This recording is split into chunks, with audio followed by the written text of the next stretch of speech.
corner of Nevada Triangle. In a city called Fresno, California. Hello everyone, my name is Jeffrey Gonzalez. I am your host for the show. I'm also the founder of a group called the SEG, Paranormal Society. Been investigating the paranormal going over 15 years, so I'm just not up here talking about it. I'm actually living it. So welcome to Paranormal Central.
Wherever you are around the world, I appreciate it. My name is Jeffrey Gonzalez. I am your host for the show. This is your first time.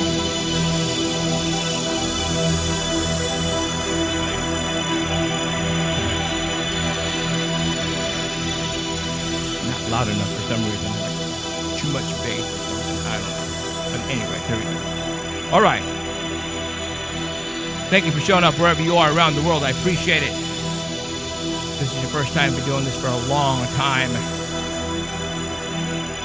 Broadcasting live right now, HD quality video on YouTube. On our official YouTube channel. What is that? I'll tell you what that is. First, you got to go to our website at paranormalcentral.net. Paranormalcentral.net. And that'll take you right over to the homepage, and then you can subscribe to our YouTube channel where we broadcast. Hold on.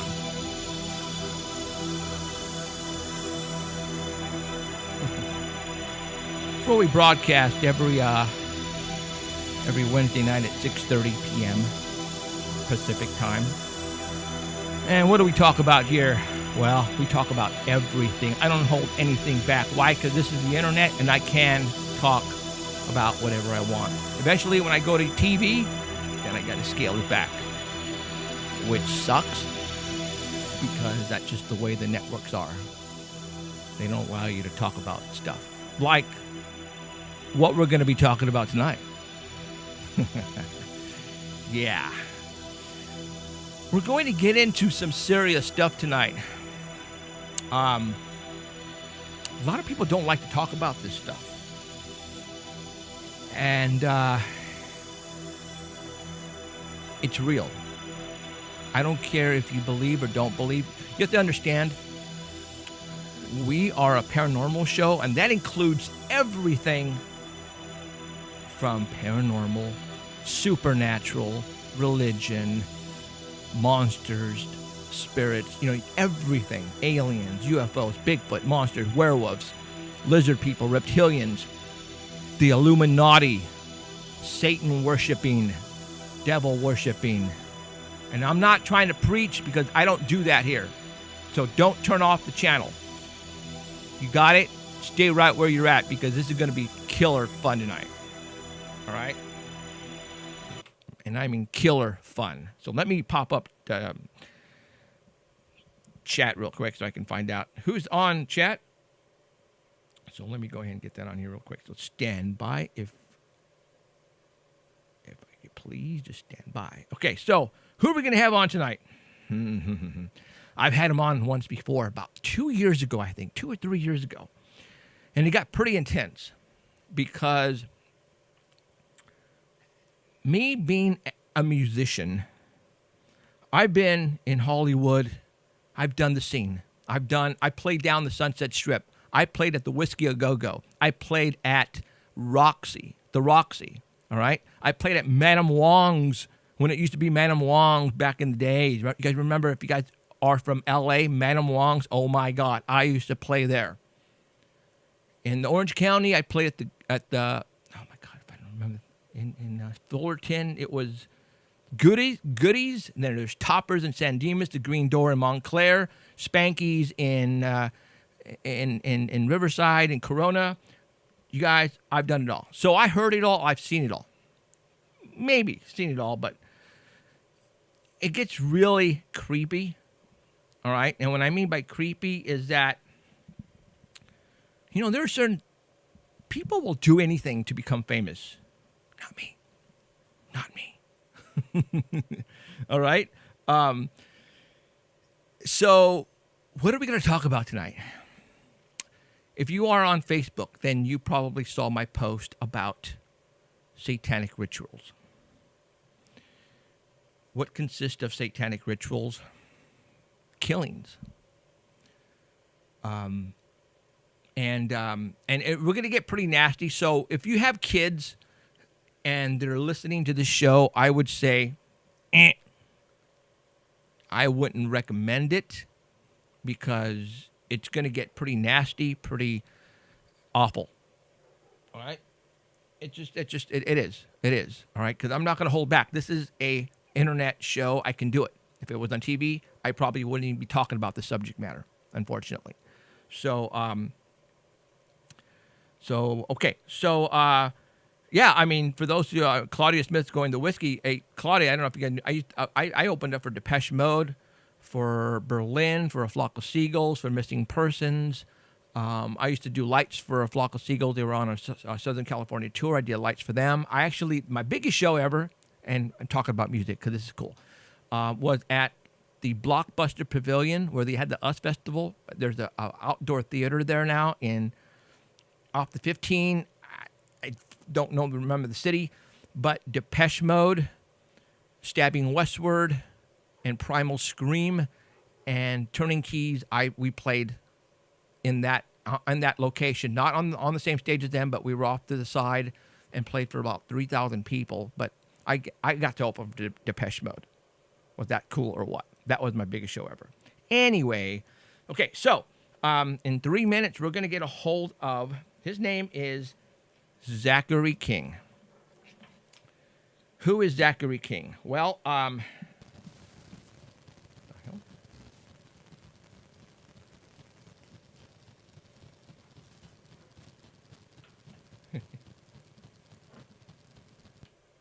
because of the power.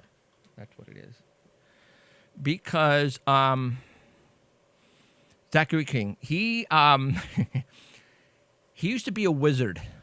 When I say wizard, this guy he worshipped Satan. Simple as that. He was in the demonic side. He worshipped Satan. He actually recruited bands who wanted to sell their soul to the devil.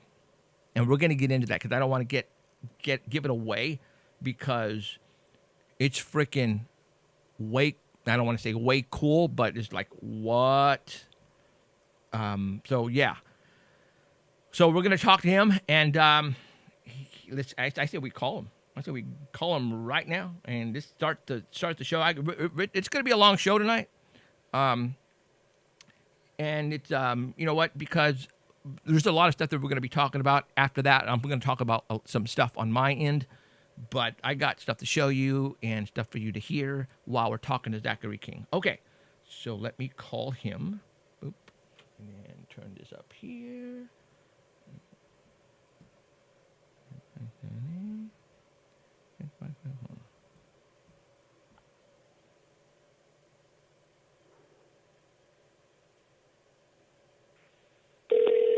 I love it when it makes that sound.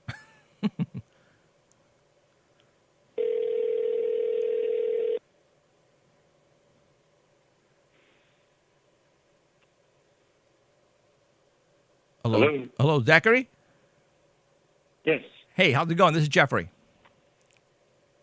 Hey, how's it going? Going good. Just to let you know, you're on the air right now, live. So awesome. Let's do this. Zachary, thank you very much for coming on tonight. I appreciate it. I had you on a couple of years ago, and probably don't remember, but that's okay because I know you've done a lot of interviews. But I had a good time with you, and I want to talk about everything under the sun. All right? Okay. You know, this right. This is the paranormal show, supernatural. You know, I'm also a very religious person. I believe in God, but I also believe in the devil. I believe in evil. And I know there's both out there, and I'm here to not preach, but I want people to know what's really happening out there. You know what I'm saying? Right on. Okay. So first of all, let's introduce everybody to Zachary King. I'm going to go ahead and put your name on the screen. Zachary, tell everybody basically who you were like 20-something years ago and how you got involved in all that. Well, I mean, I started off trying to figure out if magic was real, doing a few magic spells for money, finding out that, you know, I could really do this. I got sucked into a satanic coven when I was 12 years old by another 12-year-old. That got me involved in doing more magic, being involved in child pornography, and the drug culture. I officially joined the coven when I was 13. Did my first assisted abortion at 14. Changed from that coven, which was an OTO coven. I was in that from 12, officially at 13. Left at 18. Joined the World Church of Satan at 18. Became the High Wizard at 21, helped rock stars sell their souls for 12 years, worked with the Illuminati for 12 years, left organized Satanism at 33, continued to do Satanism, though magic, loved magic, was consumed by it from the age of 10 up through about 40, 41, and then you know, working in the mall, working at a jewelry kiosk. A woman gave me a Blessed Miraculous Medal. I saw the Blessed Mother. She led me to Jesus. I became Catholic. I worked with St. Raphael Healing Oil Ministry for about 2 years, and then started All Saints Catholic Ministry. That's where I am now, and I travel the world giving talks on my testimony and pro-life and spiritual warfare. Okay. How was that? Okay, that'll do it. You're everybody on chat are going, holy crap. Okay, so you mentioned magic. All right. Now, I want to really quick just talk about magic because, you know, there's stuff that I see on TV. Like, for example, we were watching Oh, that show where it's the best of the world, and that magician is on there right now. And actually, he just won last night. Anyways, the stuff these people do, like, blow me the frick away. It's like, how do they do that? I know a lot of it is just by the quick of the eye, quick hand movement. But there is stuff that you see on TV, these magicians, like, is that for real? Like Chris Angel, do these guys, No. Yeah, I've seen. I used to watch this show on YouTube, and it's where it's like Fool Us, and it's Penn and Teller, okay. And guys come on there and they do sleight of hand and stuff. they try to fake them out, right? And and some of these guys are so good, but it's just illusion. It's just sleight of hand, right? A little trickery. You've got your attention on one thing, and you're looking at the wrong thing. Right. So if you were paying attention to the right thing, you'd see the magic trick happen right in front of your eyes, and you'd realize it's not magic. Right. There were guys on there that they would get an audience member, to stand and do something, but the audience member is in on what they're doing. Sure. And Penn and Teller would know that. They would, totally, well, this person's obviously a plant, and, and once you know that, then there's no trick. Right. This right. guy's in on the thing. Right. But I was in New York back when I was a Satanist, back when I was a high wizard, and I was in an Irish pub. And while I was there, I can't think of the guy's name, but at the time, it was in the 90s. At the time, he did a magic show where he'd be walking on the street, and he'd just walk up to random people and ask them if they wanted to see a magic trick. So he comes into this pub I'm in, and he asks us if we want to see a magic trick. Well, I'm dressed as the high wizard. I'm there, I'm meeting people. And I'm like, sure, show me a magic trick. So he does this magic trick where he takes a deck of cards, hands the deck to my friend, has my friend shuffle them up, and take one card out and look at it, but not show it to the other two people. So it'd be me and one of the guys. He doesn't show it to us, and he puts it back in the deck. Then this guy takes the deck and puts it into a hat, and then pours gasoline in the hat. And I'm like, oh, this is going to go poorly. And he lights them on fire. And then, there's this giant fire in his hat, and then he dumps, like, water in there, puts the fire out. Then, as he's standing there, he goes through the cards, and he says, I can't find your card anywhere. And he asks me and this other guy, search your pockets. And I'm thinking, okay, he's standing 10 feet away from me. No one is near me. And I know what's in my pockets. I have, like, my wallet and a credit card, something like that. And I stick my hand in my pocket, and I feel something in there that I didn't put. So I pulled it out, and it is a scorched playing card. That was the card this guy had chosen out of the deck. So how did he do that? Did he, like, follow you? I do not know. No clue. Okay, it wasn't David Blaine, was it? Yes, it was David Blaine. Okay. That guy scares the you-know-what out of me. David Blaine was not close to me. Okay. My two friends were not close to me. Like, earlier in the day, both my hands were in my pockets. Okay. That's how I walk around. I stick my hands in my pockets, I walk around. Especially if you're in New York, somebody bump into you, they take you out. So no one's close enough to me to put the card in my pocket. And then he says, put your hand in your pocket.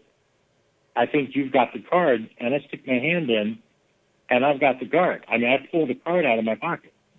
So, and the next trick he said was, do you want to see me levitate? And I was like, sure. Now I know so I know how he did that one. I can levitate though. Well, I can't levitate now, but I could levitate then. Really? So he levitates in the bar, I levitate in the bar, and then he lowers back down, and I lower back down, and we just kind of look at each other, and he's like, right? And he turns around and walks out. Man, I wish I was there to see that one. You probably freaked the crap out of him.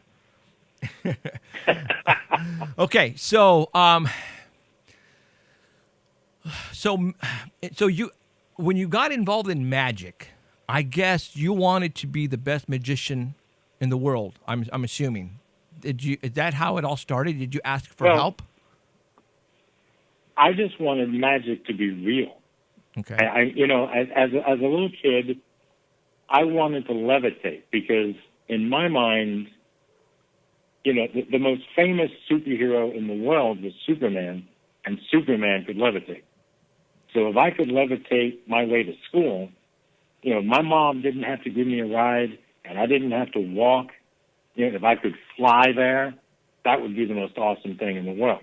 Now, I think we should inform your audience that I'm looking at MAGICK and not MAGIC, because MAGIC is sleight of hand or illusion or card tricks, pulling a rabbit out of a hat, stuff like that.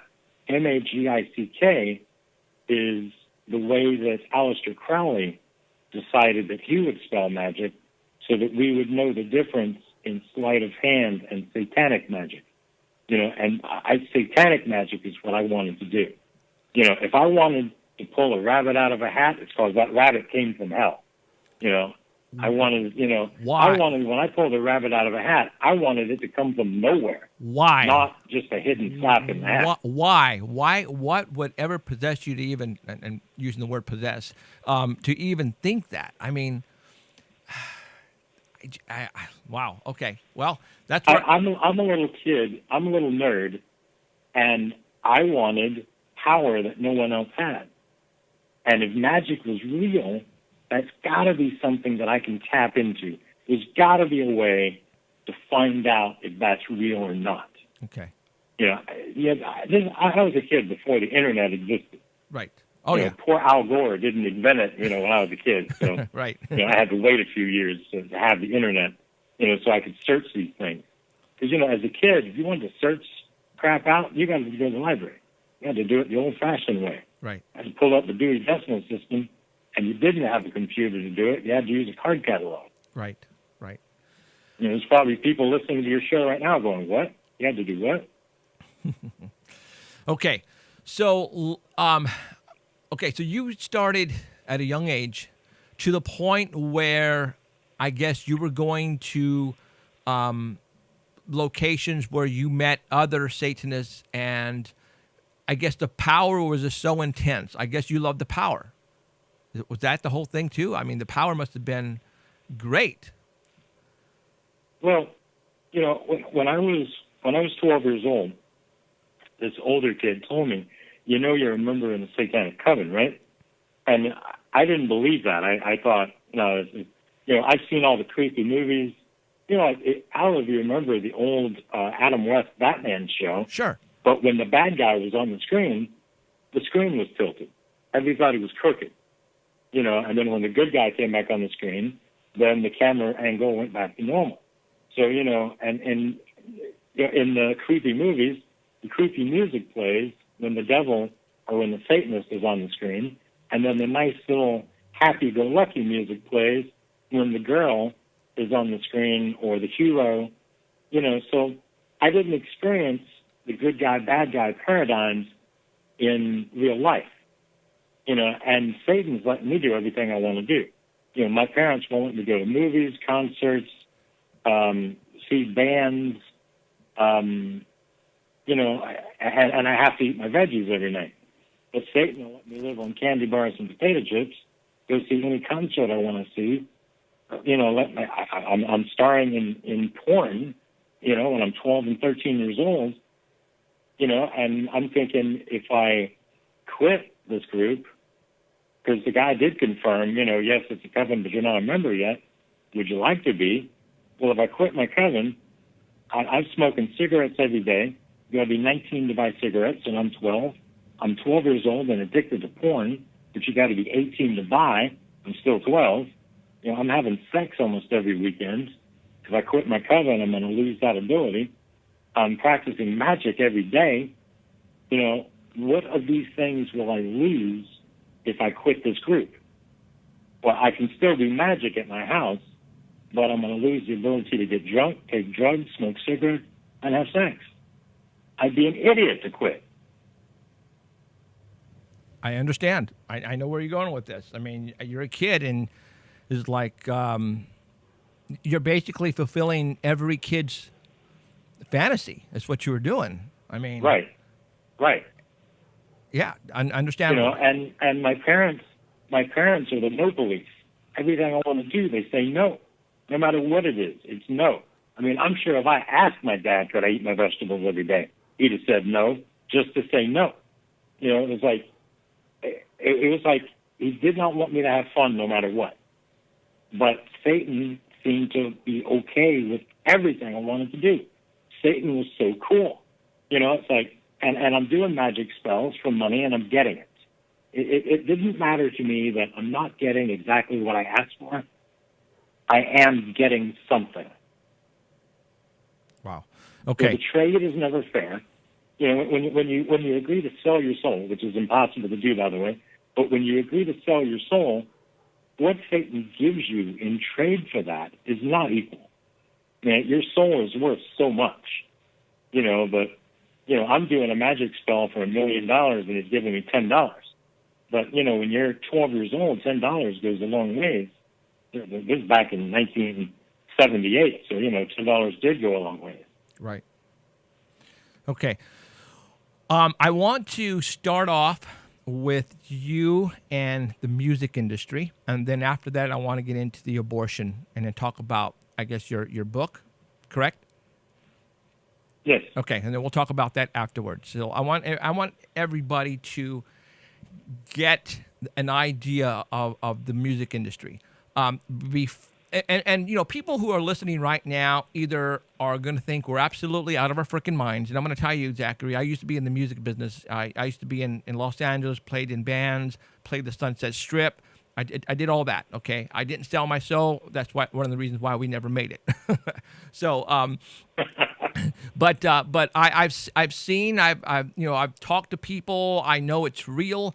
And then when you came on a couple of years ago and talked about what you did, I was just blown away. Now, before we start talking, what I'm going to do is I'm going to play a video clip of Bob Dylan on a 60 Minutes interview. And he basically talks about what he did to make it big. Because people, we could talk about this all night and it's just hearsay. But when somebody of that nature of Bob Dylan pretty much confirms what he did to be where he's at today, right, then we can talk about, what Bob Dylan did. So what I want to do right now is I'm going to play the video for everybody so they can listen and hear it, and you're going to hear it too. Obviously, you probably already know what I'm talking about, but let's go ahead and let's go ahead and play it for everybody. Here it goes. Still out here. Well, it goes back to the destiny thing. I made a all right, here we go. Why do you still do it? Why are you still out here? Well, it goes back to the destiny thing. I made a bargain with it, a long time ago, and I'm holding up my end. What was your bargain? To get where I am now. Should I ask who you made the bargain with? with the chief commander. On this earth? And this earth, and then in a world we can't see. You ever look at music that you've written and look back at it and say, whoa, that surprised me? I used to. I don't do that anymore. I don't know how I got to write those songs. What do you mean you don't know how? Well, those early songs were like almost magically written. Darkness at the break of noon, shadows even the silver spoon, a handmade blade, a child's balloon. Eclipses both the sun and moon. To understand, you knew too soon. There's no sense in trying. This Dylan classic, It's All Right, Ma, was written in 1964. Mouthpiece, the hollow horn, plays wasted words, proves to warn that he not busy being born, is busy dying. Well, try to sit down and write something like that. There's a magic to that, and it's not Siegfried and Roy kind of magic. It's a different kind of a penetrating magic. And I did it. I did it at one time. You don't think you can do it today? Does that disappoint you? Well, you can't do something forever, and I did it once, and I can do other things now, but I can't do that. All right, and there you go. I wanted to play that because everybody knows who Bob Dylan is, and if you just listened to what he said, he has to. Now, how did Bob Dylan sign something? Sell his soul, and that's where Zachary comes in.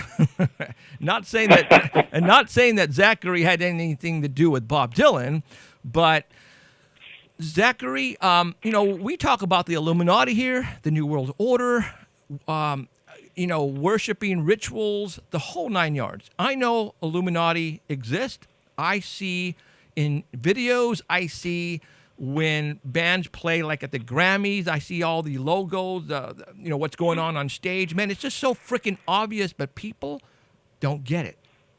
So, well, people don't want it to be real. Yeah, they don't. Because people, if that's real, then the devil must really exist.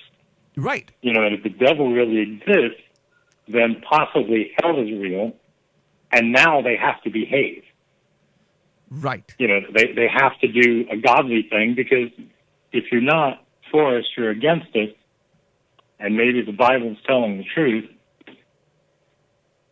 And if the Bible's telling the truth, and Great Uncle Bob's not playing, on the back nine in heaven, because he never went to church a day in his life, he's burning in hell, and no one wants to think about that. Now, back in the days, how old were you when you first started recruiting? For rock bands? Yeah. 21. Okay. Explain to everybody. What was that? No, I became a high wizard when I was 21. High wizard at 21. And then I started working for the Illuminati when I was 21, when I was a high wizard. Okay. Now, let's tell people, or let you tell people. The word rapture does not appear in your Bible. It does if you're reading the Latin Bible. Sorry. Okay, so tell everybody what you did to recruit the bands. What was the procedure? What happened in these large warehouses? Okay, so people would get word that a warehouse deal was going to take place, and so your promoter or your manager or another rock band tells you that, we're going to go to Hollywood or to Los Angeles, and usually in the warehouse district. And, these warehouses are like the size of a super Walmart. And, my limo gets there. There's an entourage, that shows up. But, there could be, 1,000 people in one of these places. My job, I show up as the high wizard, and I'm looking for who wants to be famous. And I walk up to people, and, I've got a certain look, and I'm looking for people that have a certain, they have it. They have a look, or they have a sound, but these are people that most likely are not famous at all and have never been famous, but want to be. And, I walk up and I ask who wants to be famous. Everybody says they want to be famous. But when I ask them, what are you willing to do to be famous? All these people have like a line in the sand they draw. Everybody's like, well, I would do anything, but nothing with kids or animals. Well, Satan doesn't want the person that has a line in the sand they draw. He wants the person that's willing to jump in the mud and be drugged through it. And that's what I'm looking for. And when somebody tells me I do anything, well, what do you mean by anything? And some people say, put me in a kennel full of kids and animals, and I would do whatever you ask me to do. Well, good. That's what I'm looking for. So I give that person what's called a Tier 2 card. It's just a business card with a phone number on it. And they then call the number, and I tell them, call this number and do whatever they ask you to do. You do that, and I will see you on MTV in 6 months. And I would do that. I mean, once I give you that card, I walk away. I don't do anything else in this equation. But there was a guy that could not sing, could not dance. I gave him, this book happened to be in this room. It was like a Dr. Seuss book. I said, read this and make it rhyme. You got to be an idiot to not make a Dr. Seuss book rhyme. He stopped before the rhyme was complete. And he just looked at me and says, I don't get it. And I said, I'm going to make you famous. This was in the 90s.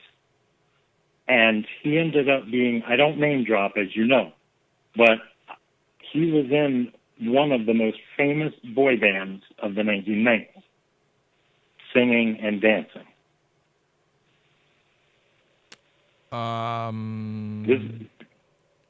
Is it in sync?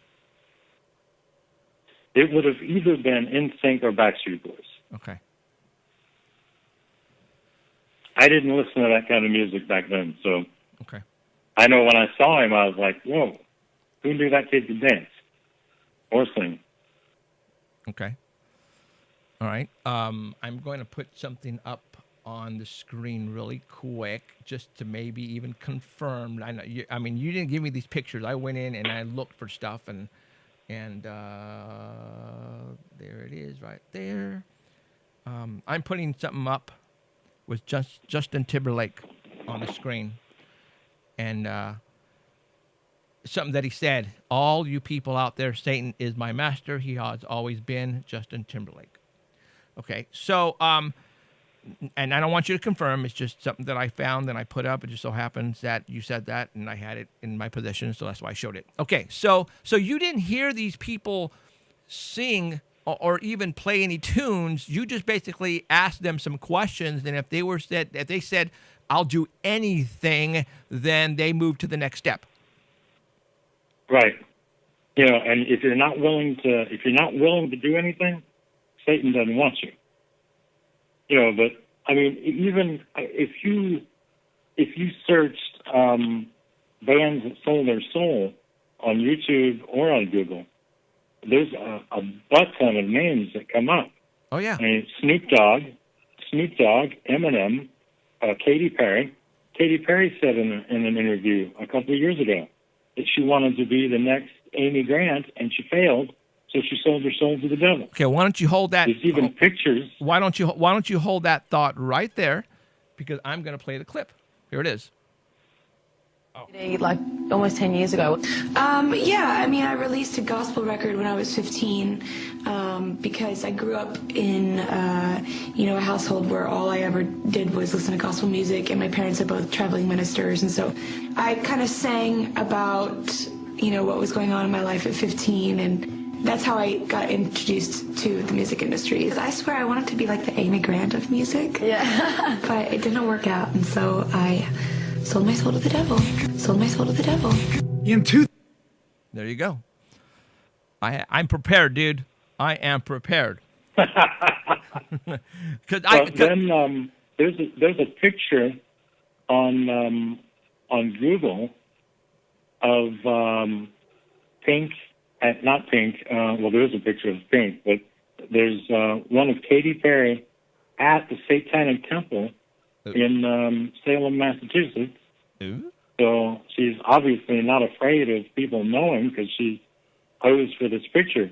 But there's also a picture of, in Pink, in the video Like a Pill, the official video, there's a high wizard that appears 4 times.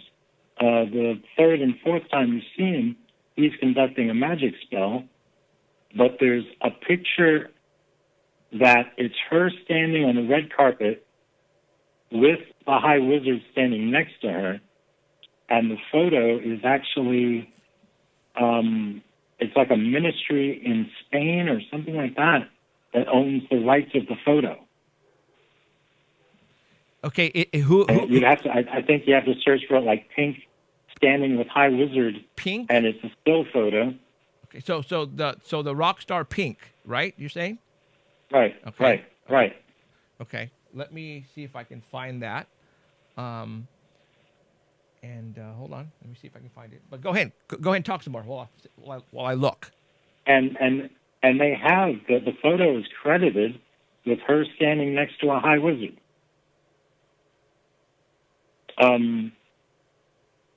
There's a guy that sings Christian music in Medjugorje, and part of his story is when he was trying to be famous, that he met up with a High Wizard that offered to help him sell his soul. Okay, I've got the picture. There's it on the left-hand side is a very large black object with the top hat. Is that the one? Yes. Okay. I'm going to play that or show it to everybody right there. So that's the video. That looks like right when she first started. I mean, because obviously she doesn't, it's totally different than she looks now, but I guess that must have been like one of their first albums. But so you're saying that is a wizard in the background? Yes. Okay. So she sold her soul. Yeah, well, she's got the High Wizard in her videos, so Yeah. she's apparently doing something really right in a sense, or really wrong at the time of that. Right. I mean, there's in the latest Lady Gaga documentary on Netflix, I think it's called Gaga 5.2. In one of the outtakes, it's supposedly in the edits, she said that she performed in a strip club, and when she left, she met this guy after the show that said he could make her famous, but she had to sell her soul to the Illuminati, so she did it. Now, Lady Gaga. Now she's Lady Gaga. Lady Gaga, I totally believe. Every video, every performance that we see on TV has a symbol. The symbolism is so obvious. The triangle, the all-seeing eye, the hand gestures. Right. I have up on screen right now where she's wearing horns of Satan, of the devil, and on several pictures, and then I have on the side where I guess the picture resembling the devil or Satan, but she wears horns a lot. But yeah, I know for a fact that she sold her soul. I mean, it's only obvious of all the symbolisms that she puts out, and you know what? It's like she's not afraid to do it. And let's talk about that. Right. When you sell your soul, how do you sell your soul, or do you sell your soul? How does that all work out? I mean, do you sign something on a piece of paper with blood, or what? When I sold my soul, I did it when I was 12 years old. I signed a document. It's 5 pages long. I had to sign it in 3 places in my blood. There's a line that says, "The blood of Jesus washes away all sin, but not mine." I signed that. "Jesus died for everybody, but not me." I signed that. And the final page, "I agree to sell my soul to the devil," and I signed that. Now, the reality is, you may have heard that somebody died for you. God died for you. Jesus paid the ultimate price for your soul. You don't own it. It's not yours. You cannot loan it, lease it. You certainly can't sell it. You can't even let the devil borrow it. You know, I tell you, you can't believe anything the devil says. If the devil says good morning, get a second opinion. But he will lie to you all the way because he wants you to believe he owns your soul. So in your deathbed, you despair, and that sin sends you to hell. But the reality is, in the Catholic Church, we believe you go to confession, you get your soul back. All you've done is given your will to the devil. That's what you can give, is your will to the devil. And if you confess that sin to God, your will goes back to God. Okay, so you can't sell what you don't own. So you're telling me then how all these people who willingly give their soul, let's just say give their soul at this moment in time to the devil and become famous, rich, their fantasies come true, then at the very end, right before they die, can they forgive. I mean, like go to confession. I don't want to say go to confession because they could give their will back to God at any time. The issue then becomes most likely they are not going to be famous anymore, and they're going to be suicided out, which means they're going to be murdered. Sure. But but then they end up going to heaven instead of hell. But how does that work? Because that's just not fair for all the people who have been good all their lives and struggle and you follow me? Here you have this rock star is now famous. Yeah, but that goes to the Bible verse where the laborers, the landowner goes to these laborers and tells them to go out in the field, and he sends them out in the field early in the morning. And then he does it again at noon, and he does it again 45 minutes before he ends the workday.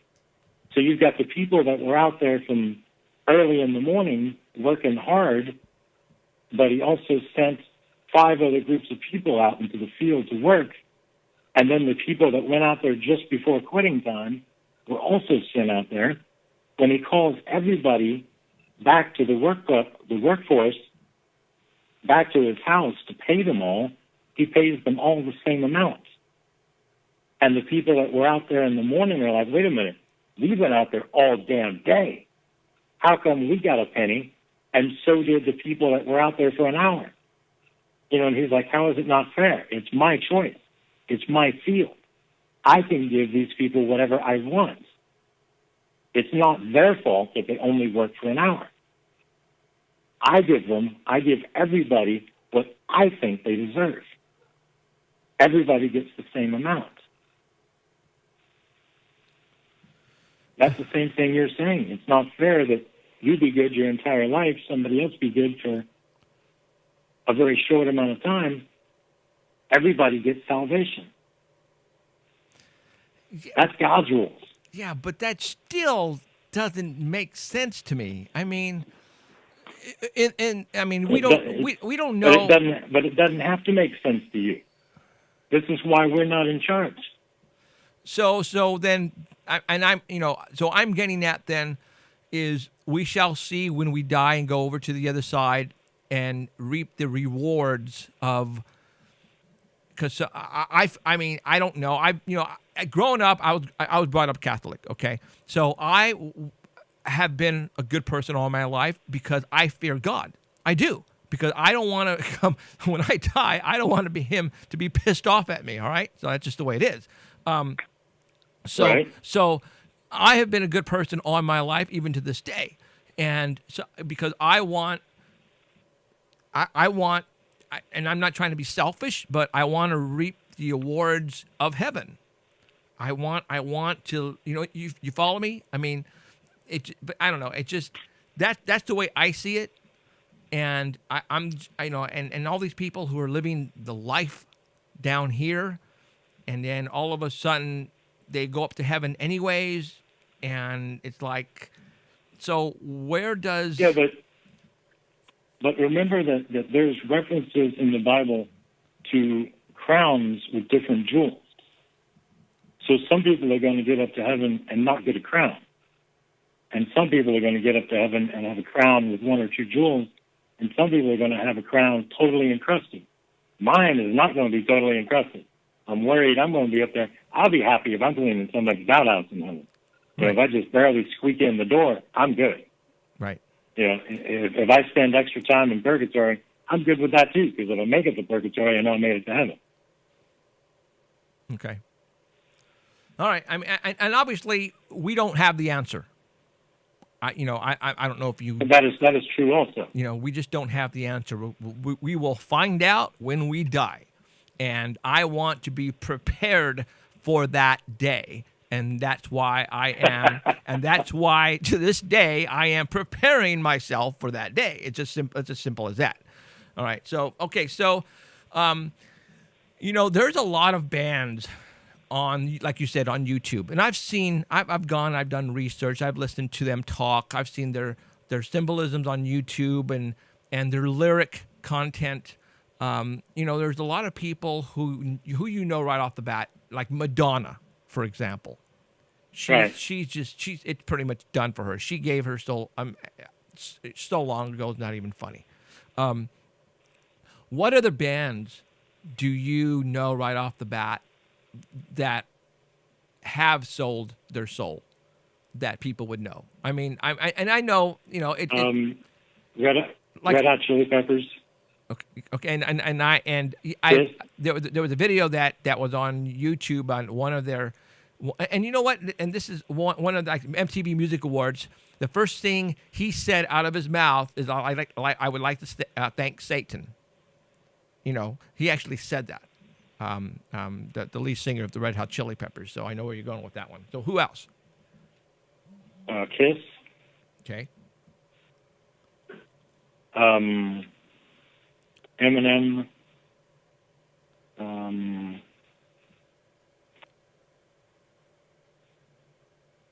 My mind's drawing a blank. Wasn't expecting the question. But they're Guns N' Roses. Okay. I'm putting up some pictures of stuff that from artists, like for example, Christina Aguilera, I believe is one of them. Drake. Oh, hold on. Let me. I'm not putting this on the screen for everybody. So, I read some place that the Beach Boys, and how about the Beatles? I sometimes do a talk when I get hired to speak on the devil in pop culture, and I start off that talk with a quote, and I say I'm going to quote a rock band, and you try and tell me what rock band you think it is. And I say, we literally put magic in our music. We wanted to write songs that when you heard them on the radio, you would go out and buy our albums or have to come to our shows, because magic is literally written in our music. And then everybody guesses Led Zeppelin, Black Sabbath, whatever the most satanic bands they can think of from like the 70s and the 80s. That's all the bands are guessing. And then I have to tell them no, that quote is from the Beach Boys. Wow. And when that was recorded, the Beach Boys were clean cut. They looked like, the good old all-American boys, not at all satanic. This is before they had long hair and beards.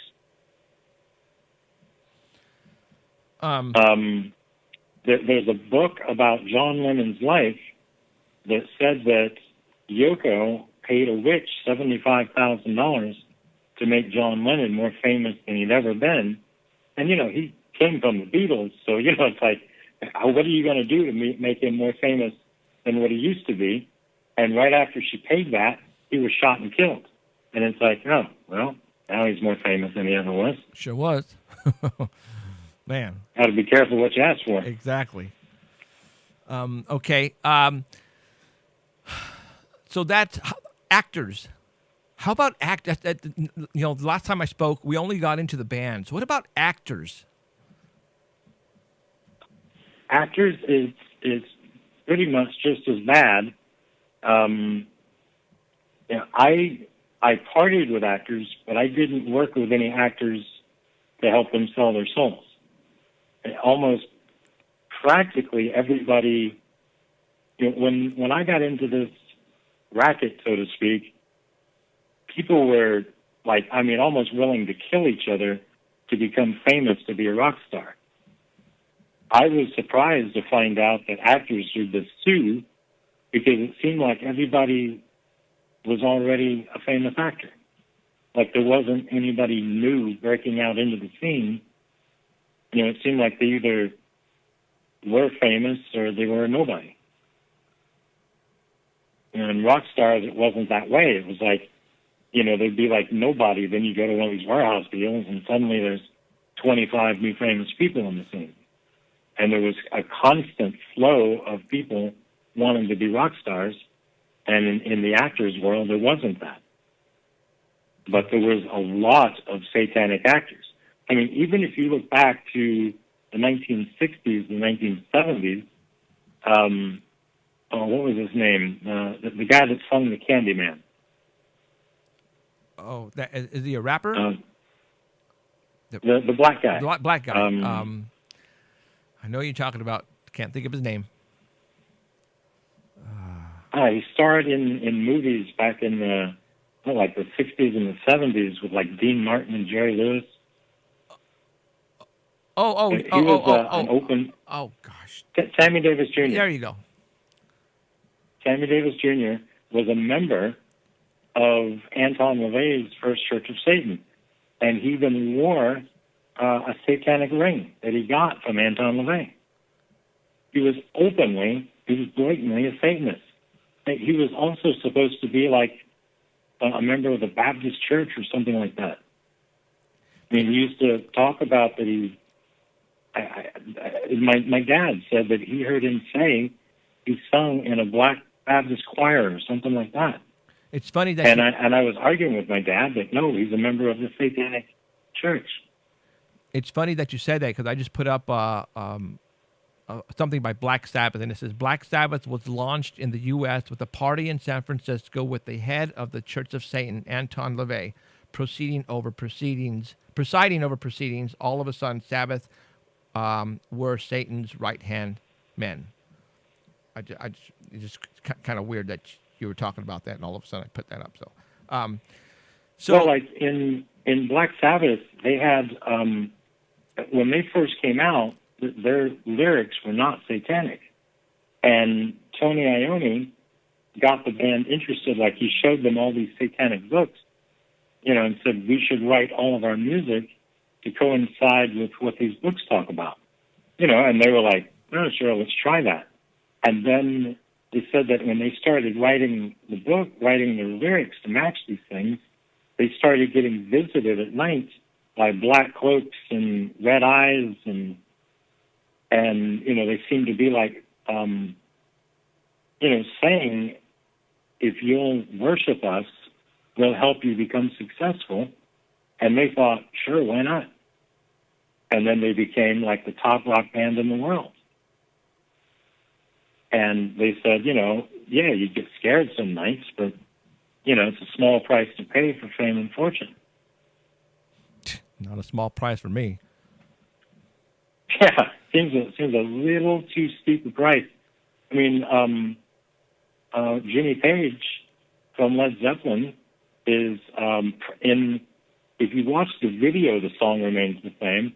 He's practicing a magic spell on stage, and he owns the two nefarious things in his past. He owns a bookstore called Equinox, which is an occult bookstore, and he also owns Aleister Crowley's old house in England.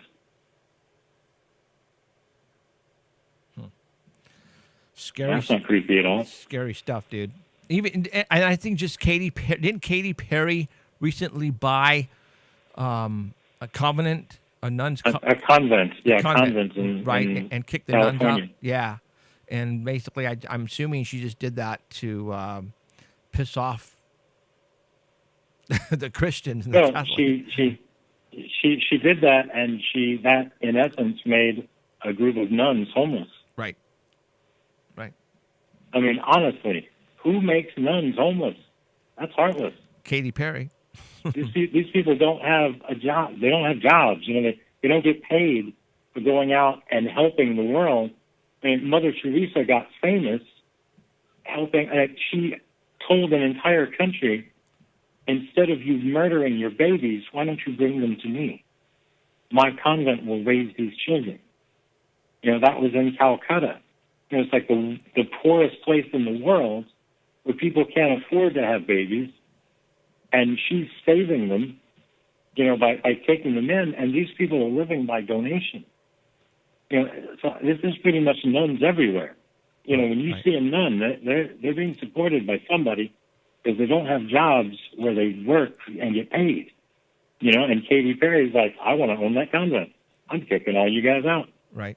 Congratulations, you're now homeless because of me. And that sucks. And it's like, hey, save yourself, go repent. Man, You know, we don't want to see you burn in hell because you kicked a bunch of nuns out and made them homeless. and that sucks because I used to have a crush on Katy Perry. She's a really pretty girl, but it's you know, beauty's only skin deep. Right. All right. So let's before we start talking about the abortion stuff, and we're going to segue into that. Let's talk a little bit about the politicians of today. You know, I believe there's stuff going on right now that's so blatantly in front of our face when it comes to the politicians and parent plannedhood and abortions. It's ridiculous. You know, it's like you see who is for the abortion, for having abortions, especially now they want to even make it up to 9 months. That's absolutely ludicrous and crazy. So what is your take? Is it, you know, the people who are signing bills who are trying to pass these laws, are those politicians, did they sell their souls? Are they working for him? I think some of them have, and some of them are making decisions that are uninformed. And I think also one of the most ludicrous names for an organization is Planned Parenthood, because you're not planning to be a parent. You're planning the opposite. You know, Planned Parenthood. And what those people don't realize about abortions is that you didn't take away. You know, you're not, like, you didn't become not a parent. You're a parent. You're just a parent of a dead child now. Right. You know, you just put yourself in a horrible spot.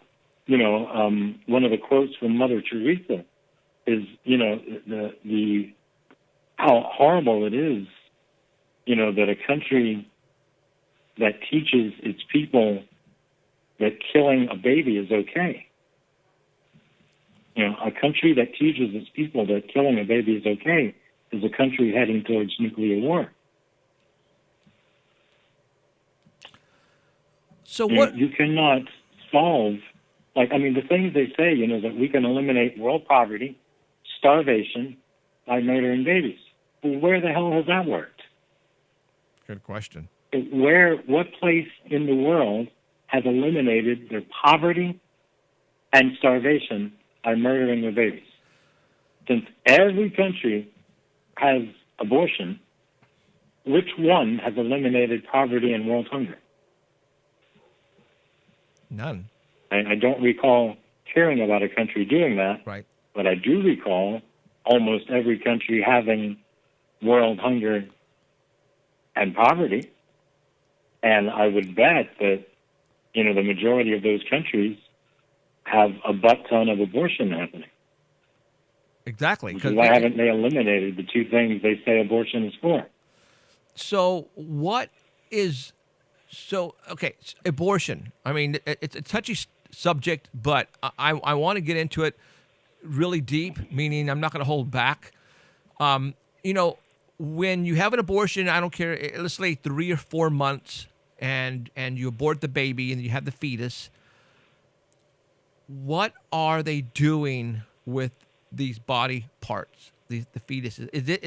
Are they actually, is the occult using these babies for certain rituals? That's what I want to know. Well, you know, my dad used to say that certain people were talking out of both sides of their mouth. And I never understood that comment. I didn't know what that meant. That didn't make sense to me. How do you talk out of both sides of your mouth? But Planned Parenthood has done that. They've accomplished talking out of both sides of their mouth. Out of one side of their mouth, they say, it is not a baby. It's a lump of cells. It's just some tissue. It's a little bit of blood. It's not alive. Okay? I get that. They're saying that. They've been saying that rhetoric. You know, Planned Parenthood in 2016 celebrated 100 years. Wow. You know, the abortion's only been legal since 73. Planned Parenthood's been around now for 103 years. So crazy talk as that is. But lump of cells, flesh and blood, not a real baby. Out of the other side of their mouth, they're saying they are selling lungs, brains, heart, kidneys, liver, anything that you want to buy. David Daleiden came out with 8 secret Planned Parenthood videos where he filmed the managers and presidents and bigwigs in Planned Parenthood admitting to selling baby body parts. Now, my question is, how do you get lungs, kidneys, liver, brain, heart? How do you get all that out of a lump of cells? How do you get that out of something that's not alive, something that's not a human being? How do you get a human brain out of something that's a lump of cells? So Planned Parenthood is talking out of both sides of their mouth. Out of one side, they're selling all these baby body parts. Out of the other side, it's not a baby. You can't get these baby body parts if you're not getting it from a baby. Where else are you getting it from? Right. So what is the purpose then? It sounds like Planned Parenthood is they want abortions because they want to sell body parts. So where are these body parts going to? Who's buying them? And for what purpose? I would say the majority of them are going for testing. Even, there was a lab in the 70s that came up with a product called HEK293. It's human embryonic kidneys. They ended up selling, a lot of times when that product gets sold, it goes to a flavor-enhancing company called Cinemix.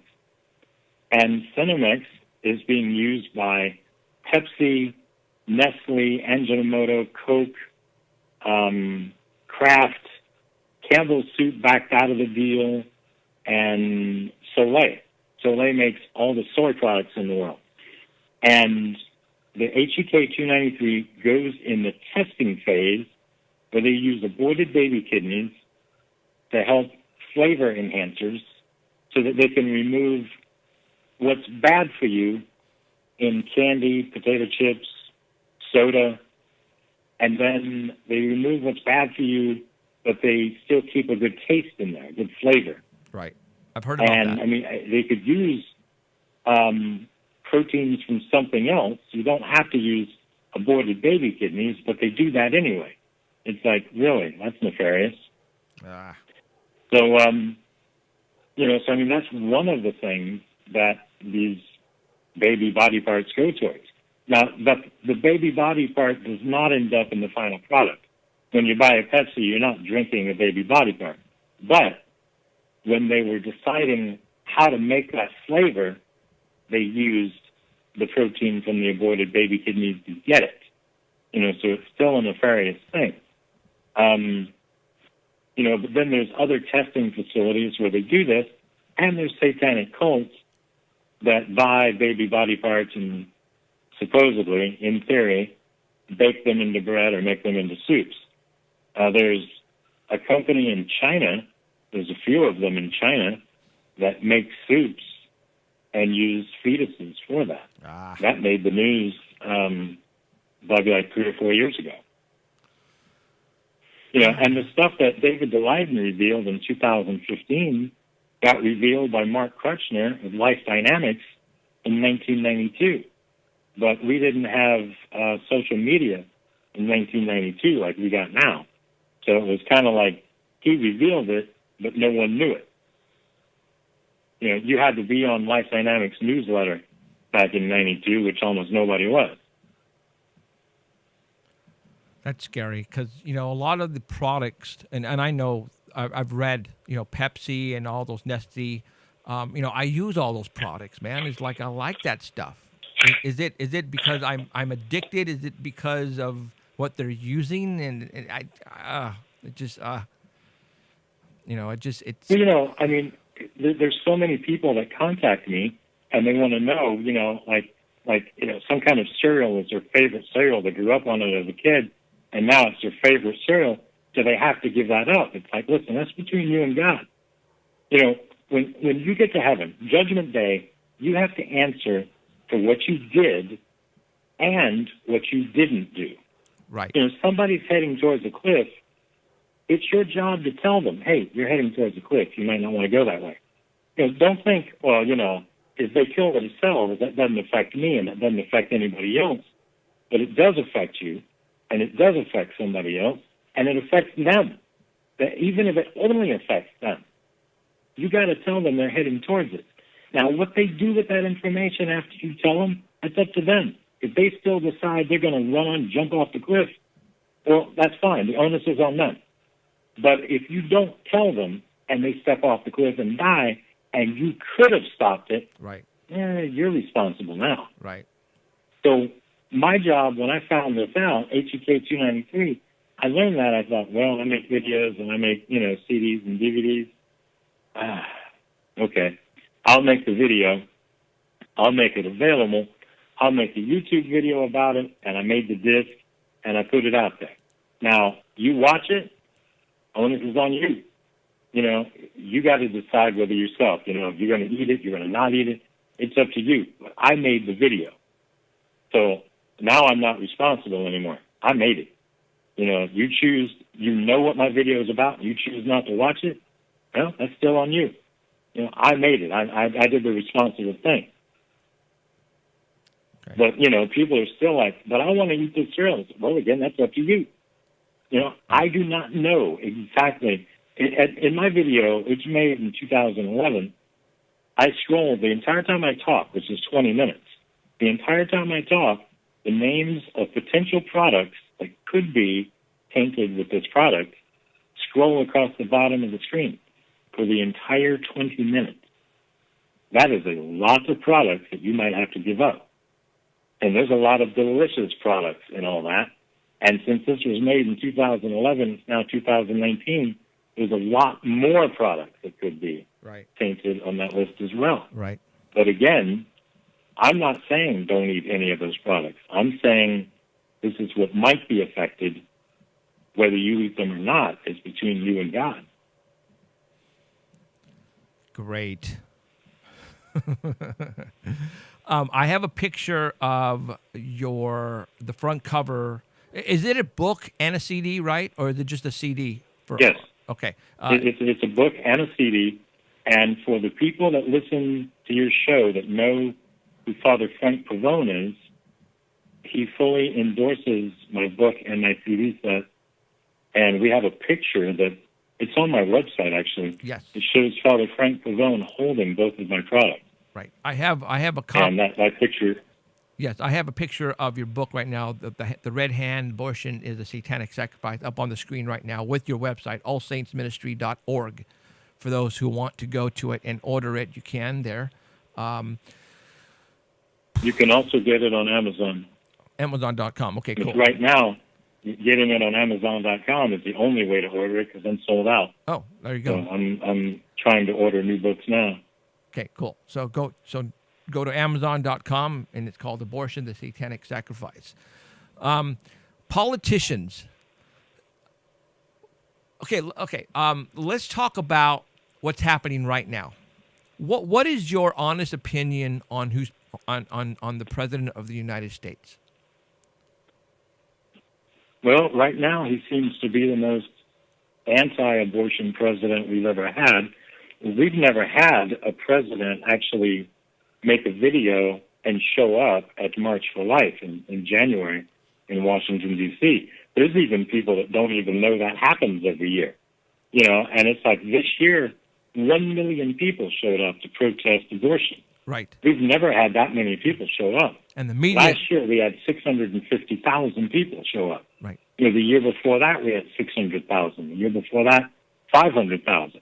And like I said, when I came into the Catholic world, that was in 2008, I didn't know that every January March for Life happens because every January there's a media blackout in Washington, D.C. Yep. There's like EWTN and Church Militant shows up, and regular news, CNN takes a break. Okay. They're like, I know there's 500,000 people here in Washington, D.C., but we're not going to cover it. No one needs to know. So why is that? Is all media, is all the politicians, are they? I mean, it looks like I can see who the evil is. CNN, MSNBC, NBC, ABC, and that to me, because they're brainwashing the people. Right. President Trump is, to most of the people, not to the 62 million who voted for him, but the media is making him sound like he is the devil, Satan himself. Right. But there are things that he's doing to this day that, I talk politics here, all right, and people know I'm a Trump supporter, and it's like he's doing stuff that presidents back or past presidents never did, and it's good things, all right. And I think he's already started the process of the return of Jesus by, making Jerusalem its own state. The temple. They're going to start building the temple. Everything is starting to fall into place. He also, I think last month, he had an exorcist come in and exorcise the White House. What? And then he had, he asked the priest brought an Our Lady of Fatima statue. And he loved it. He asked if he could have it. And the priest gave it to him. Why not? How come I never heard about that? I do not know. I had a friend called me and shared the article with me. That she read the article to me. Holy crap, I got to look for that. So he had an exorcist at the White House. And I can see... An exorcist at the White House. And I can see why. I mean, people want... think of who the president was prior to him. Oh, yeah.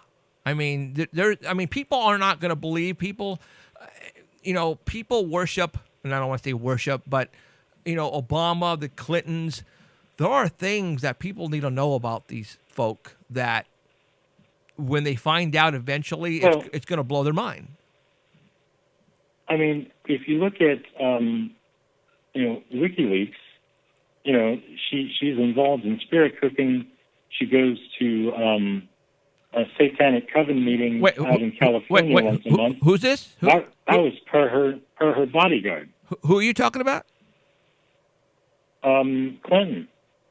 Hillary, per her old bodyguard. Okay. He used to take her to satanic coven meetings once a month. Holy crap. And to prove what he's saying, I'm going to put up on the screen right now a picture of Chelsea Clinton, and she is wearing an upside-down cross around her neck. Out in the open. I mean, there it is. And to me, the upside-down cross is not a good thing, right?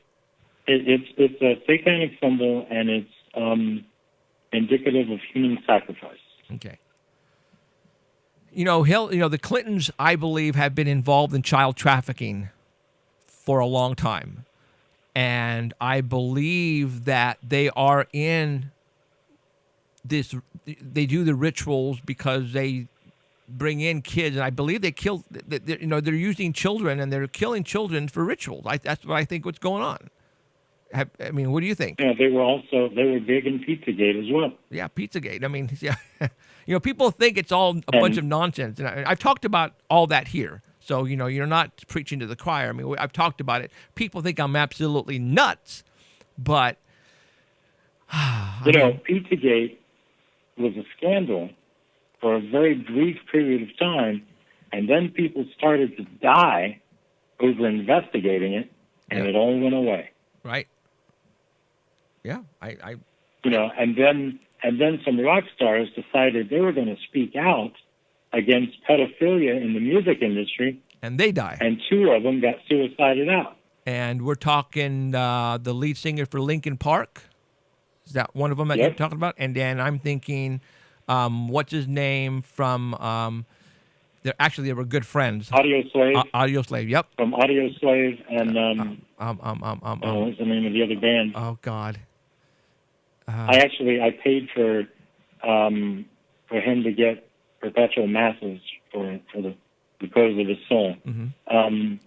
I know you're talking about. I can't think of his name. And as a matter of fact, they were good friends. Both of them were, and I think they were talking with each other, and they were both going to pretty much open up and tell the world what's going on, and boom, they're dead. Simple as that. Right. I mean, same goes with. And they both had plans that they had made for things, and then they both committed suicide. Come on. Right.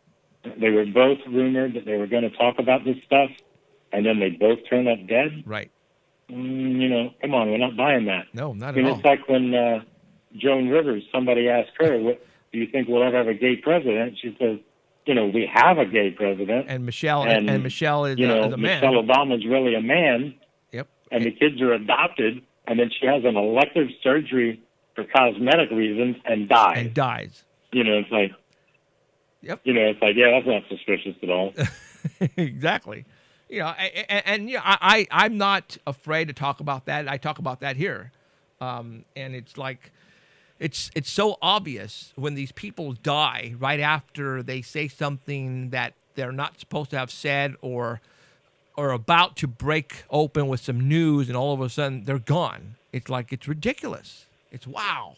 It's like, but people still don't see it. There's an article about Bieber, Justin Bieber, right, talking about that people threatened his girlfriend, Selena Gomez, with murdering her baby, and now she's supposedly, I guess, had a miscarriage.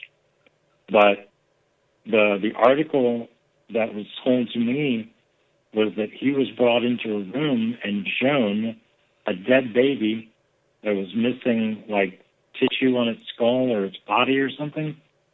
And he was told not to reveal this stuff. And then he said this at one of his church meetings. Whoa. So they were basically trying to shut him up. That's what they were trying to do. Right. And this was supposedly happened around the same time as these other two guys were killed. Wow. So how it is he's not dead, I don't know. I don't know what he's, done to protect himself. But right now he is pretty much not doing anything anymore. He just recently got married to a model, and he is out of the limelight. He's not making any more music. He doesn't have to. He's a multimillionaire already, so he doesn't have to do it anymore. Right. And maybe that's one of the reasons why he's not doing it anymore, because he's scared for his life. He's scared. But yeah, I'm trying to look for some pictures that I have, and like I said, I've talked about this many of times. Kate Spade. There are some movie stars that have recently died. What's the whole thing of the red scarf and the doorknob? The scarf and the doorknob. Yeah, I'm not familiar with. As a matter of fact, I know. The lead singer for Linkin Park hung himself with the red scarf. Is that an Illuminati thing? I don't know. I know that when the Pizzagate scandal was out, I got interviewed about the red shoes, and the kids wearing red shoes, and the kids wearing the red shoes had to do with if you were a billionaire coming into a room and you see all these kids, the kids wearing the red shoes are the true kids that you have to choose from. Uh-huh. You might see 100 kids in the room, 12 of them are wearing red shoes. So the ones with the red shoes are the ones that you can choose to buy. The other ones are just there for, entertainment or eye candy. Got it. The ones wearing the red shoes are the ones that have won contests or performed better than the other kids, and they're like the winners, so to speak. Right. Wow. Well, So I don't know if the red scarf was, to make them feel like. Who's the lady who does the spirit cooking? What's her name? She's got a really weird name. I know. I'm showing.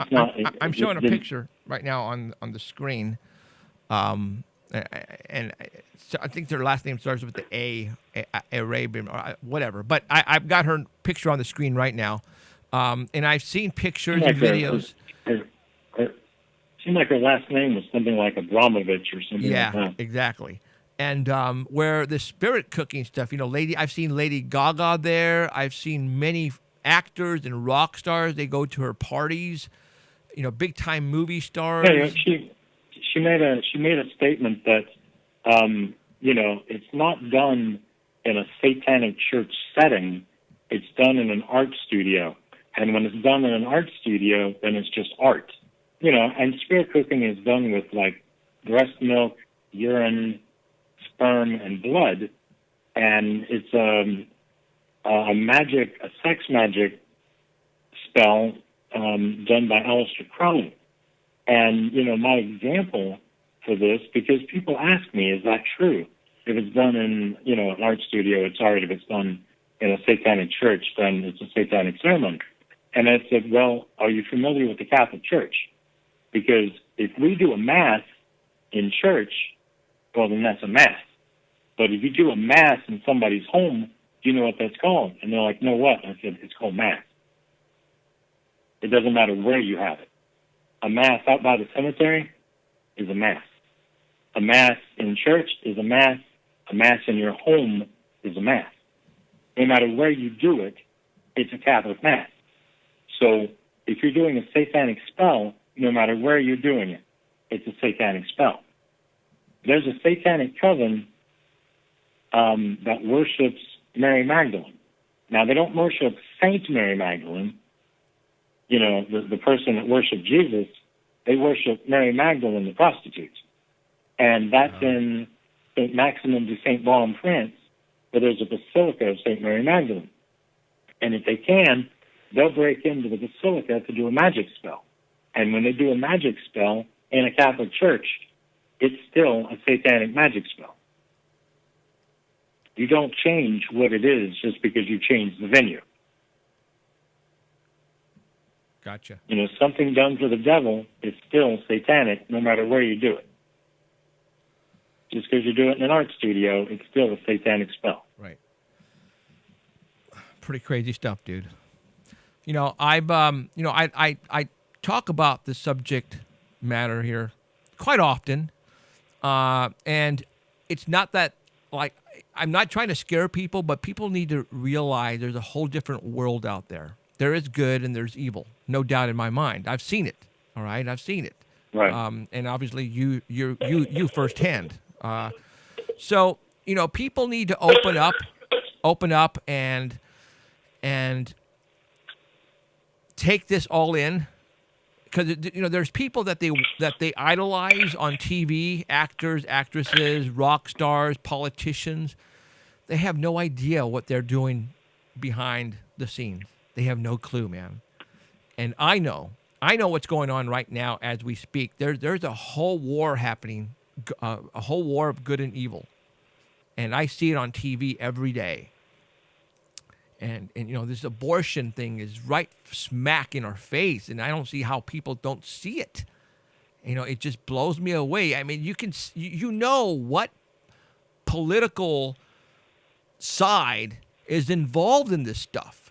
And granted, there's the other side is involved stuff too, but I mean, it's so obvious. Well, even like in 2016, the Satanic Temple came out and said that they were going to support Hillary Clinton.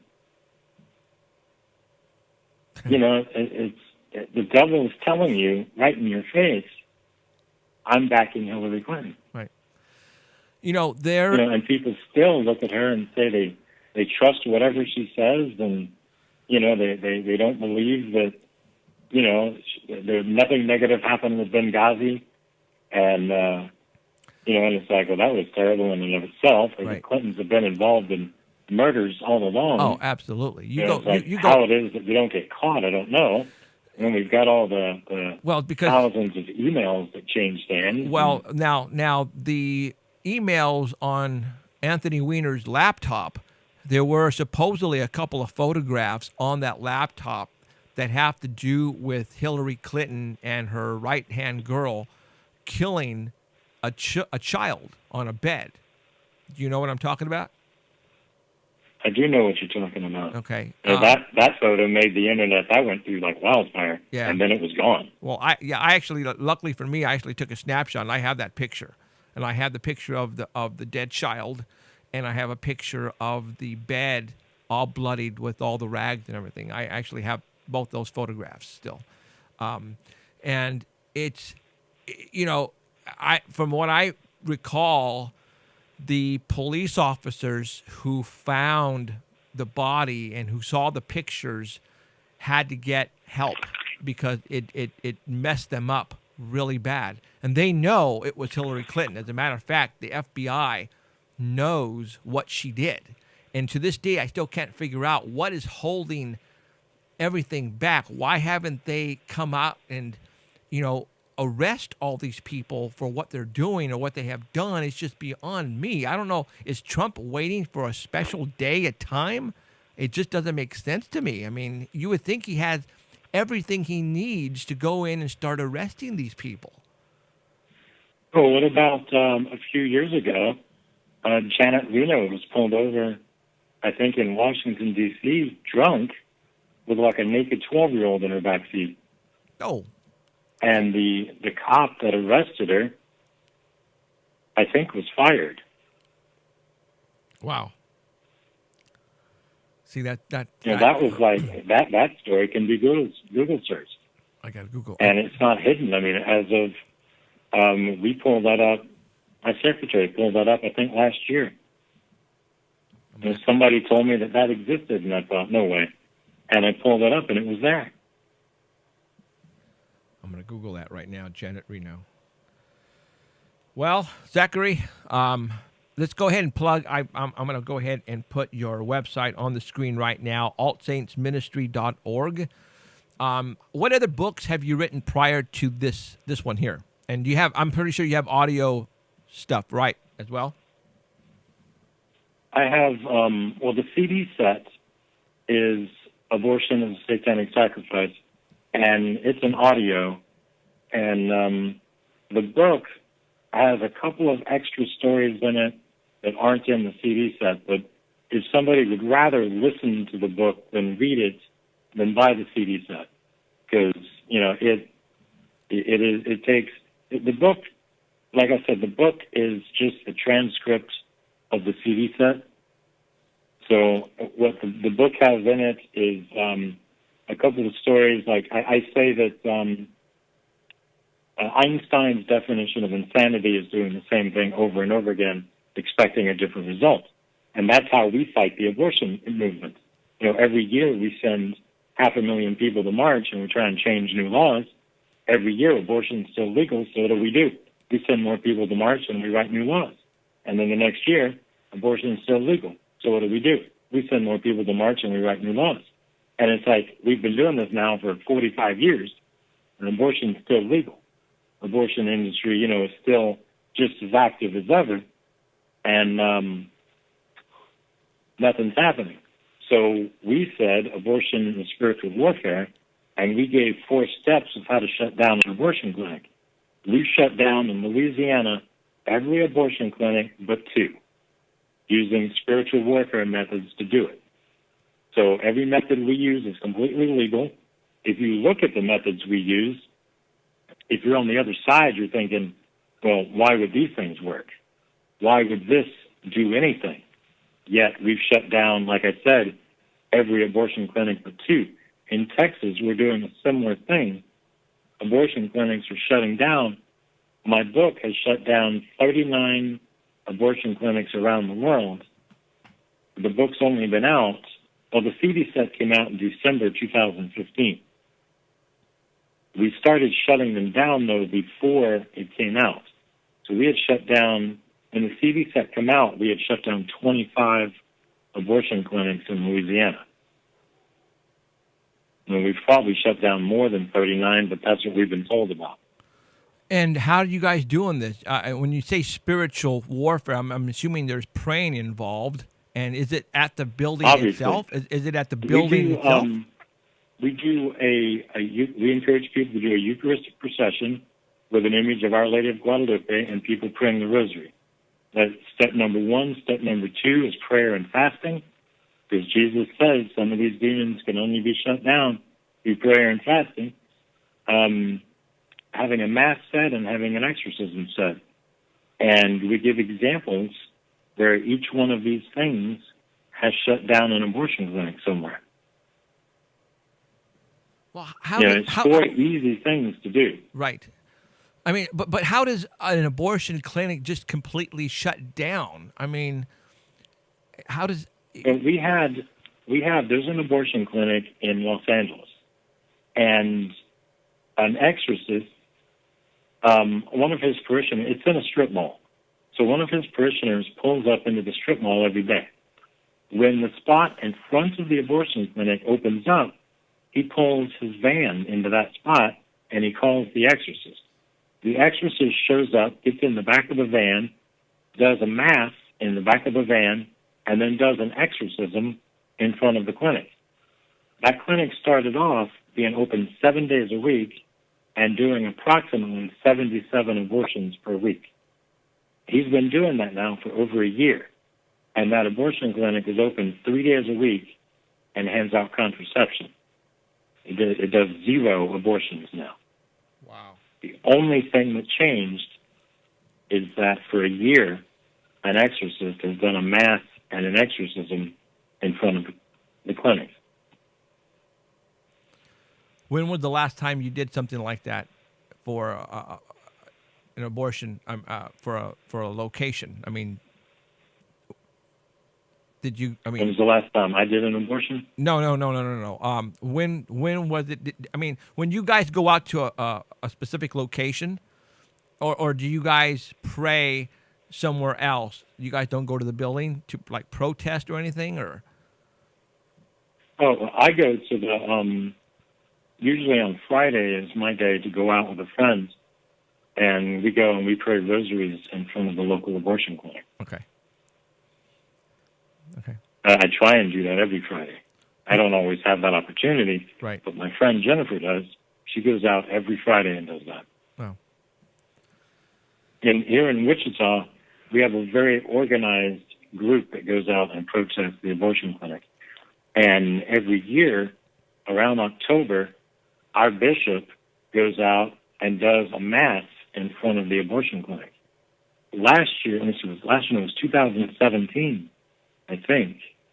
In 2017, he did, it was in October, he did an exorcism, a Eucharistic procession, and a mass out in front of the abortion clinic. And then at midnight mass that year, in 2017, I'm sitting in midnight mass. I go to the Latin mass. And my friend leaned over and said, "You're never going to believe who just walked in." And I said, who just walked in? And she said, "Leslie Page is sitting on the back row." Leslie Page is the lead abortion doctor at our local clinic. And then after Mass, Jennifer went up and talked to her, welcomed her to the Mass, and she said, "I haven't been to the Latin Mass in 51 years, and I felt the urge to come to tonight's." And that was at Christmas Eve Mass. Wow. It's like my bishop goes out and does all these things at the abortion clinic and pops the satanic bubble. And I don't know, did her guardian angel talk to her and say, "Hey, you got to go to Mass"? And I would love to see the abortion doctor in heaven. Wow. I think you guys did something there. That's like some heavy stuff there to get a doctor. Right. I mean, that was heavy duty. That was big time heavy duty. That's like that's some angels putting the smackdown on the devil. Yeah, big time, dude. Wow. Just by her coming in is the start of something awesome. I mean, that takes a lot for her to come in. I mean, that right there in itself could just totally change her life. And she said, "I'm done." She could have just said, "I'm done. That's it. I'm done." Right. That would be awesome. Yeah. So. All right, Zachary. I want to thank you very much for coming on and talking this stuff with us. This is, I find this stuff interesting. As you know, I'm a Catholic myself. I believe in God. I believe in Jesus. I believe in the devil. I believe in Satan. I believe in evil. There's good and evil. And I need to show people, this is the paranormal show, but You know, the things that I've seen. You know what? There's another question that I want to get you. What do you think about aliens? What are they? For the most part, I believe most of them are demons. Okay. But when I was a kid, I had an experience with the Greys. Yeah, I mean, everybody has, well, not everybody, but a large number of people have Grey abduction stories. Right. I have one as well and I don't know what the experience was. I got hit by a car when I was 16 years old. I was 1 week before turning 17. I was riding a bike, and I got hit by a car. I went up on the car's hood. My head went through their windshield, cracked their windshield anyway. Then he drove into oncoming traffic and slammed on brakes. Like, thanks. And I shot off the hood, and my head almost hit the guardrail. They had to load me in an ambulance and take me to one hospital, and then they didn't think that hospital could adequately treat me, so they transported me from Belgrade General Hospital to Good Samaritan Hospital in West Palm Beach, Florida. And it's about 45 miles away, and in an ambulance, that should clearly take 45 minutes or less to get you there. But on the way there, the police lost track of the ambulance and couldn't find it. The police went out, they sent police cars out looking for the ambulance, and they couldn't find it anywhere. And it took the ambulance 3 hours to go from one hospital to the next. And when they asked the ambulance drivers, they said, we drove straight here. You know, and they're like, it took you 3 hours to get here. They're like, no, it didn't. We drove straight here. It took us 45 minutes. And they're looking at their clocks like, we don't know where the other 2 hours and 15 minutes went. My memory of I was on the ambulance, and then I'm having these alien creatures look at me. And I'm thinking I'm having a dream. You know, like this couldn't really be happening. Right. And they look like short little aliens. They look a little taller than me. You know, I'm like 5 foot tall, you know, and they look maybe taller than me, maybe shorter than me. It's hard to tell because I'm laying down. And they touch my head, and they seem to be telling me I'll be okay.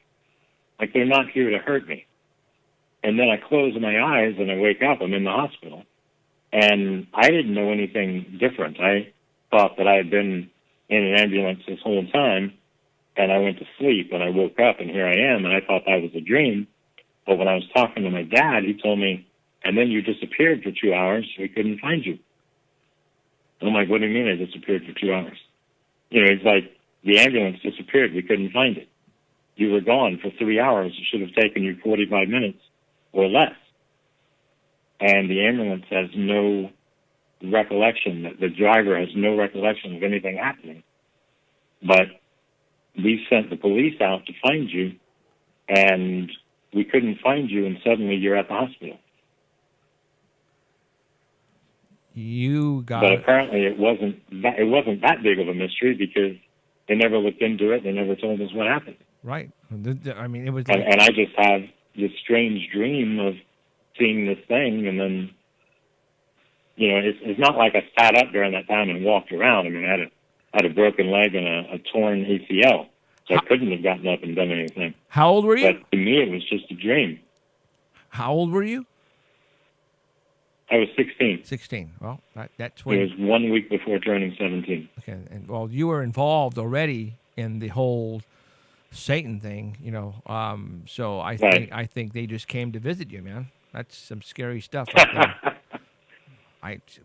That's because, you know, a lot of people, you know, I have people who come up to me who have been abducted, who are being abducted, and want help.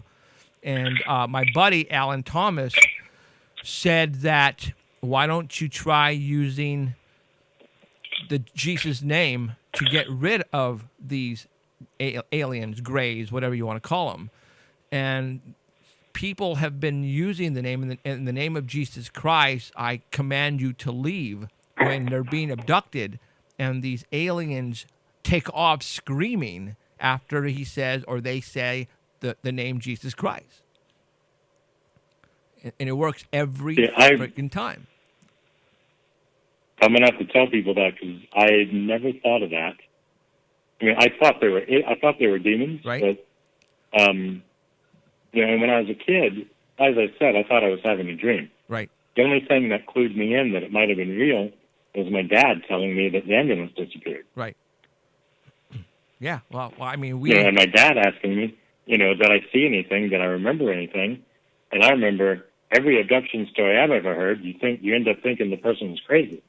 So right. I'm not going to say that I saw anything. Right. To me, it was just a dream. Right. Yeah. Try next time somebody asks you to, use the name of Jesus Christ. In the name of Jesus Christ, I command you to leave. And they are gone. Seriously, they are gone, and they scream.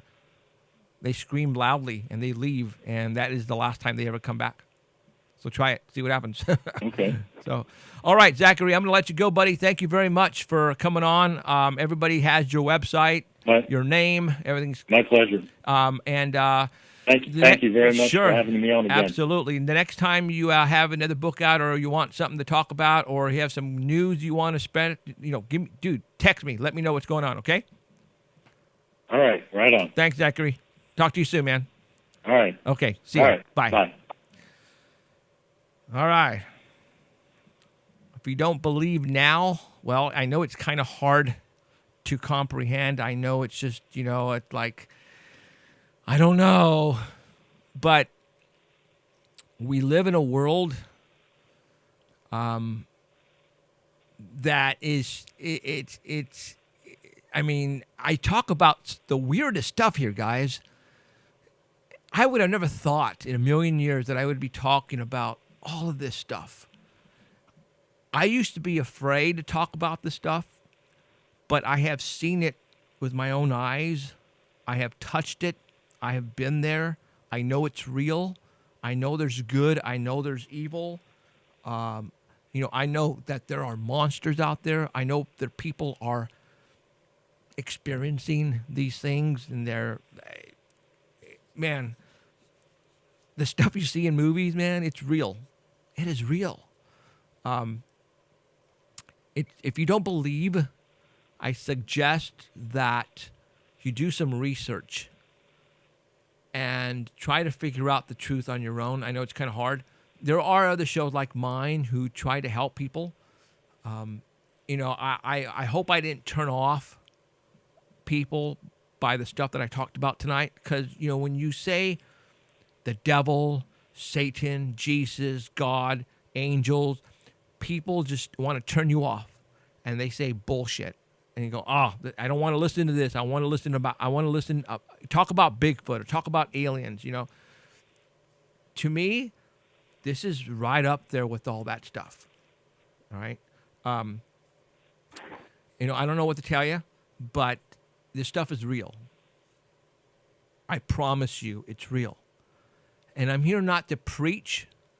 I'm here to show you, because a lot of the stuff you probably listened to tonight, like as far as the video of Katy Perry or Bob Dylan, the stuff that Zachary was talking about, the Illuminati, all that crap is real, guys.